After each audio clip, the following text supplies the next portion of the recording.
Hey, honey. Yeah, what's up?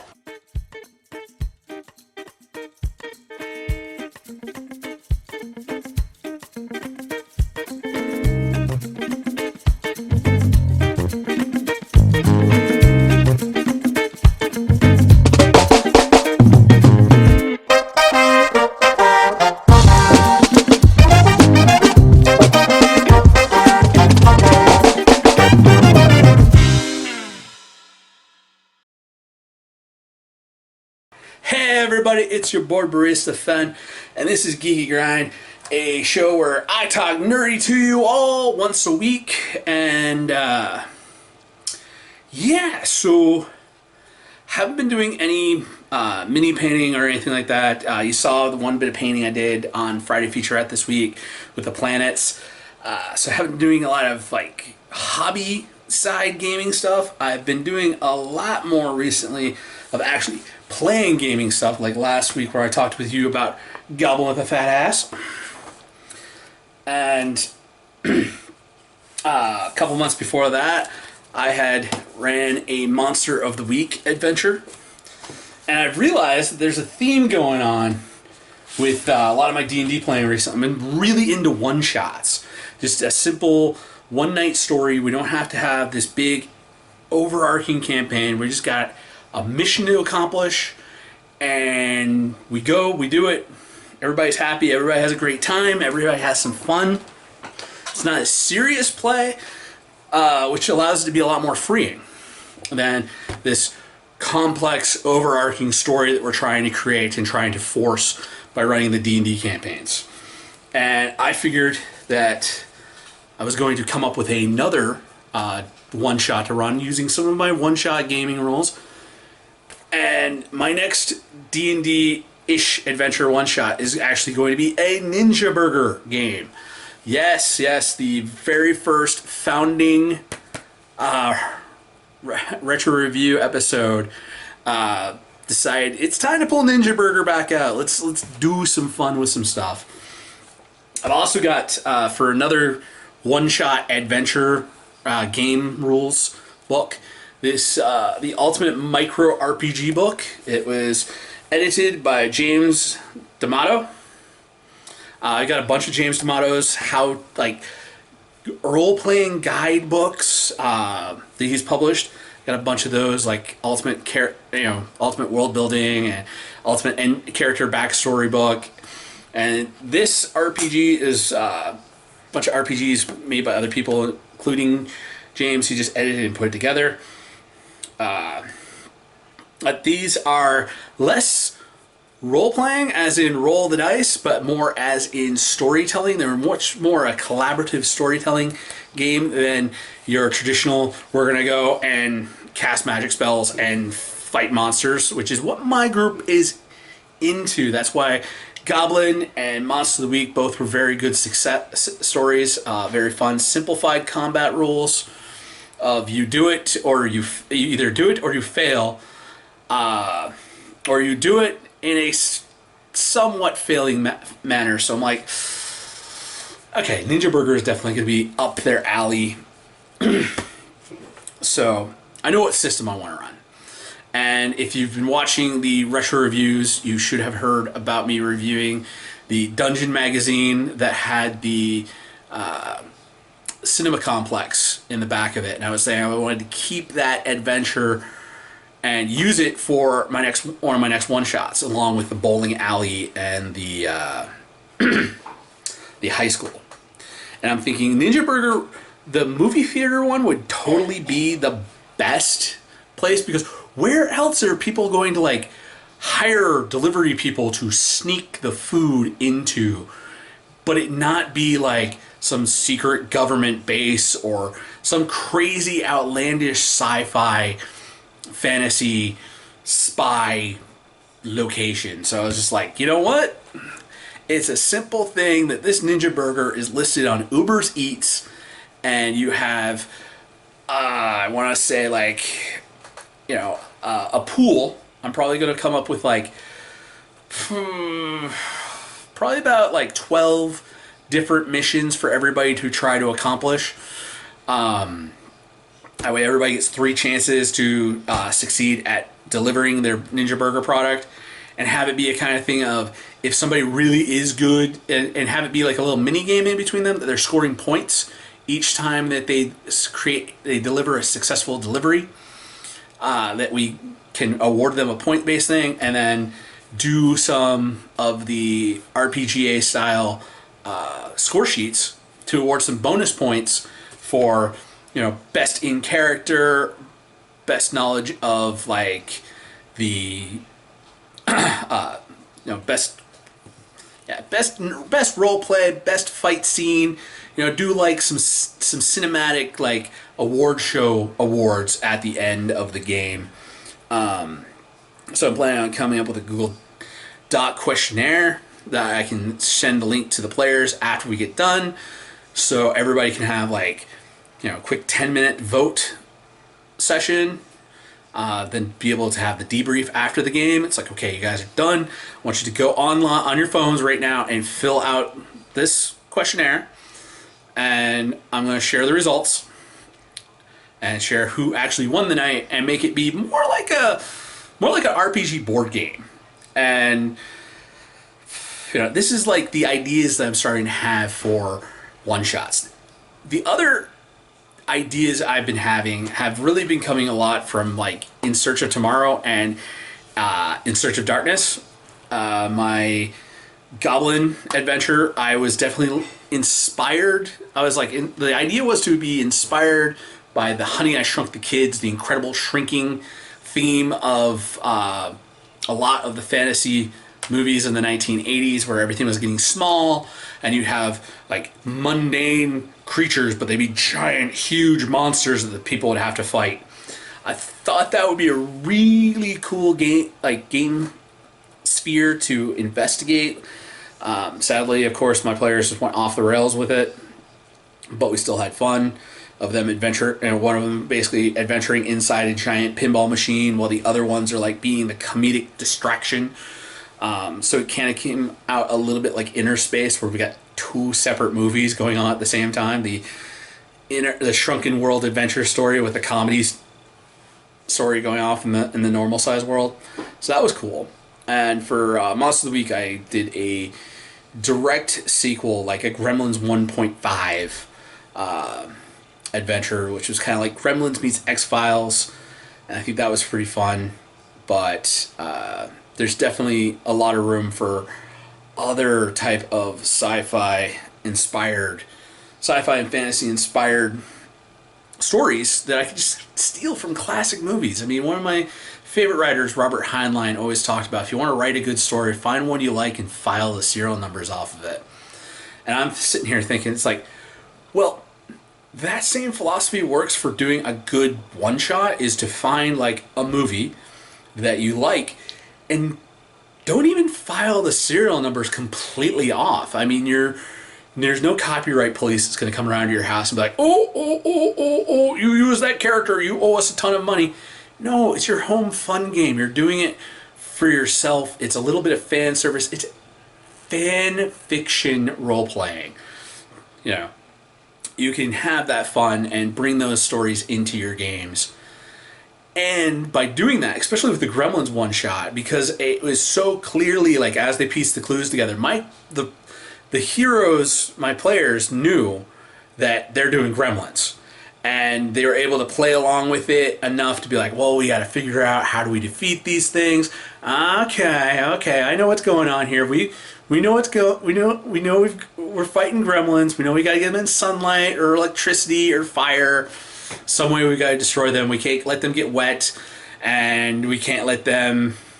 Oh, they've already eaten after midnight, so we got to just destroy them and don't let them reproduce and keep their numbers. Okay, we know how to do this, and it creates like, it's not a railroad, like a track that the players have to stay on, kind of thing. But it's more like training wheels when you do that. It's a good scaffolding of like, this is the kind of adventure we're going to have tonight. This is where the adventure is going. You know, is showing your hand a bit as the DM to be like, this is what I got planned. Okay, I got a great idea here. Play with me. lean into this, but make it your own. And I think that's one of the great things about doing one-shots. Something that's much more loose on the rules, something that is much more on, I hate to say it, but it's Flavor Town. Like, one-shots need to be like Flavor Town. Because they're not going to be the big, crunchy, big book that you're sitting down with and you're like, oh, this is going to be my life for like the next year to 10 years of playing this character. No. It's a one-shot. You're going to step into the character role. You're going to have fun with it. You're not really going to care too much if you live or die. You're just here for the ride. You're very low investment. And I think that low investment, that makes it so it's also pretty good when you have a play group that can't meet in person all the time, that life situations come up where it's like, I can't make it this week, I can't, or you go a couple weeks without being able to play, being able to go, hey, I got this crazy idea for a one-shot, let's play, when's everybody free, let's do my one-shot. And I think that is definitely going to sell my play group on Ninja Burger, because we've had some good success doing some one-shots so far. This will be the one-shot number 3 that I've run. And no, I think we're going to have. I think my group is going to love this game. It's crazy enough that you're having kung fu fights in the movie theater while everyone's watching their movie. You're out in the hallway duking it out with a subway samurai, or having to assassinate the usher because they saw you sneaking in with the food. All that crazy shenanigans happening on while people are just like watching whatever movie and popping popcorn into their face, and then their burger just shows up magically beside them. I think that's cool. I think it's going to be fun, and it's going to be simple. On the DM aspect, one-shots are really simple. It's usually just designing something that's not overly complex. You probably want your map to be a one-location map. The whole how do they get there, how do they get back to town, you trim that section off. You're starting immediate rest right in the middle of the action. It's okay, I would start with the whole thing of, it is a Friday night at 7 o'clock at night, and the orders from the movie theater are starting to roll in. You got to get these all delivered before the show, before the opening trailers end. So you've got this delivery, it needs to be done at 7:40. It needs to be delivered at 7:40. You got this one at 7:50, 8:10. You have a bunch of orders that you're like, okay, we got to run back out to the food truck, back to the Ninja food truck, grab our order, go sneak ourselves back into the movie theater, and get into this cinema screen, figure out how to get over here, drop the food, not be seen, and get the hell out. And you're running back to the food truck to come back, to sneak back inside again. Of course, it's going to be a whole thing of every time you go out to the food truck and come back, the challenges are going to escalate. The first time is going to be easy. Second time is going to be a little harder. Third time is going to be hard. That fourth, if you go for 4, 5, 6, they're going to start being very difficult, to a point where it's like you're almost in the time of this adventure. Basically, we're going to go until everybody fails. It's like, okay, everybody has been caught, or all of these orders have been made. That is the purpose of the one shot. That's the end goal. And I like having these one shots have end goals, because that having an end goal and something that's designed to be like, okay, this is where I'm going to cut it off and wrap it up for the night, it makes it so it doesn't seem tedious. Because once you start getting to a point where it's repetitive and the players start losing interest, is when the game gets boring and you have people who are like, well, I can miss next week or not. But it's a one shot. It's just the whole thing of you want it to be that fast paced, very engaging, having everybody have a lot of fun. It's why for my one shot type adventures, I like to actually have an encounter table. Basically, I will sit down and I will make my my D20 roll table, that I have. Here's a list of encounters. This time for Ninja Burger, it's going to be a list of deliveries, and it's going to be a list of like, this is what happened. This is the type of like how you're going to. This is the person that you're going to have to avoid, and yeah, you got you roll for your mission. So everybody gets to roll on the table, find out what mission they've got. So that's keeping them active. You're not taking the time to be like, okay, I got to roll a mission for you. It's like, no, your fate is in your own hands. You roll these 3 6-sided dice. You know, you got a number between 3 and you got 3 to 18. So you got 16 different possibilities of what you can roll on the mission table. And this is what you got. This is what your order is, and you know you're going to have to deliver to this screen, and this screen is guarded by this thing. And the only way in or out, you have these ways in or out for this area. That's what you're gonna have to do. And they go and do it. Great, they succeed. They fail. They get dishonored. They have to come back, get a different order. You know, keeping it fast paced. Keeping it so it's like, here's what you're doing. Okay, here's what you're doing. Okay, here's what you're doing. And you constantly keep shifting everybody in the spotlight in these one-shots. Make sure that everybody has a chance to shine, share in the spotlight. All of those things are wonderful. And really, I'm having a lot of fun, like, bringing this RPG philosophy of, everybody's involved in making the story. So having the whole random tables and people, their fate is in their own hands of what's going to happen. Making it so I've got a plan that everybody's trying to do the same thing, but everybody's got a little bit special abilities. So some person's going to have an easier time doing it. Some person's going to have a difficult time doing it. So you get to show, and some creative role players are going to be able to churn their whole thing of like, well, I don't have that skill, but I got this skill. Why don't I try attacking this from a different aspect and make something crazy and stupid happen?